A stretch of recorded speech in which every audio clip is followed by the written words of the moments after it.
And ayun mga bestie, kailangan nyo lang sundin yung program ni Felgrit System. Drink tea in the morning, yun na yung pinaka-breakfast mo. Kasi kami yan na yung breakfast namin. Tapos, pag 12 o'clock na, ito na yung iinumin nyo. Fiber bago kumain at saka fiber again bago mag-dinner. Ayan mga besties, back in crop top era na tayo mga besties kasi nga pumaya tayo na hindi tayo pinapahirapan ng tea and fiber. Itong pants na to, nabili ko to sa Japan last 2017. Medyo masikip pa ito dati, tapos ngayon ayan, lumuwag na siya, pero buti na lang meron tayong ganito.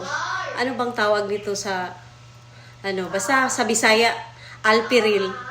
Basta pang sibit or basta ganyan lang yan, nilalagay ko ng ganyan mga besties.